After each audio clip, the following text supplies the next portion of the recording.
Hello, this is the Ramblings of an Undisciplined Mind podcast for Tuesday, March 15th, 2016. It's a gray Tuesday today, but it's been a good day. I went to a alternate facility for the company there that I don't usually go to, and it was fun because I got to see a lot of people that I haven't seen in a while. So yeah, that was a good time. What I thought I'd talk about today is Mythbusters. We recently watched the last couple episodes of Mythbusters, and you know, I've watched this show for a long time. I mean, I think it was on for like 16 years or something like that, and you know, I've been watching it for the majority of that time, and I'm gonna really miss it. It's, you know, I really grew to, you know, feel like I kind of knew the people involved a bit.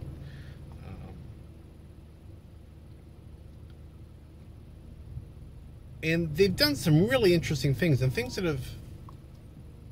that have stuck with me. There's some of it that is just, you know, for fun, but there's certain things like they did a thing. They were actually trying to prove that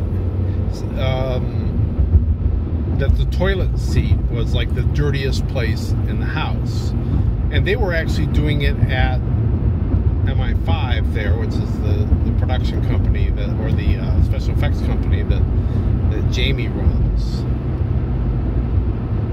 So they weren't even really at a house; they were in a multi-person environment there, and you know, they did all these different swabs of different places, and then, you know, rub the swab in a petri dish, and you give it time to incubate, and you see, you know, what had the most. And they did the toilet seat, and then they just went and did cultures on a number of different things around the shop there. And the result that surprised them, and that has always stuck with me, is one of the things they did is they had a sponge there on the sink in their little kitchenette, in their lunchroom. People would use to like wipe out the dishes if they brought lunch in and that kind of thing. And that was worse than the toilet seat. That was the worst thing. You know, which really gives you an ew moment, because you're thinking that, wow, that should be pretty nice. But it was just, you know, a hive of scum and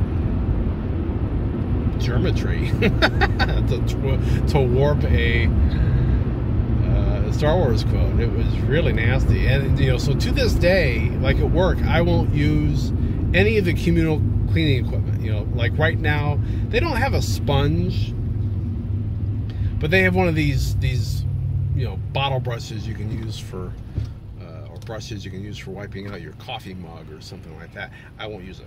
I don't touch it. If I want to wash out my mug, I'll get some of the paper towels from the dispenser and wet them and use them. And you know, they're probably not as good, but I figure they're not as germ-ridden either. The other one that I've not had occasion to use, you know, the very last, you know, so they had this episode that was kind of, you know, it really wasn't that they were working on myths so much, but they just felt that they had to, you know, some things that they wanted to do, like they gave Buster a send-off. Buster is the dummy that they use for a lot of the dangerous things, where they wanted a human analog, but they didn't want to use a real human. They had this crash dummy that they named Buster, and so they actually launched him from a rocket sled where he disintegrated. And they blew up. Very early on, they did this thing where they were trying to prove or disprove a myth that you could clean out concrete from the inside of a cement truck using dynamite, because there was a myth that you could do that. And they quickly found out that, if I remember correctly, that no, you couldn't do that. But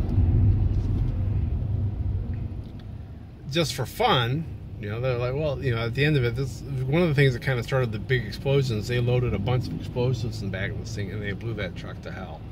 And it was really fun. But I wasn't surprised that they redid that for the final episode, because they didn't have any. There was a screw up. I forget what it was. There was a screw up, some sort of screw up with the high speed camera, and so they did not get any high speed footage of it at all. All they had was normal speed footage. So that's why they wanted to do that one, and they got some beautiful high speed shots of that. They did a couple other things, and then they had another episode that was just Jamie and Adam, and then they brought back the build team, and the build team is Tori Belleci, Carrie Byron, and Grant Imahara. And they had the previous season, or 2 seasons ago, I guess it is now, they had made a decision, I think it was Discovery, that, you know what, we're going to go back to basics. We're going to not keep the build team, and we're going to just have it be Jamie and Adam again, which is how the show started. And I don't know if they wanted to do that because they had the end game in mind.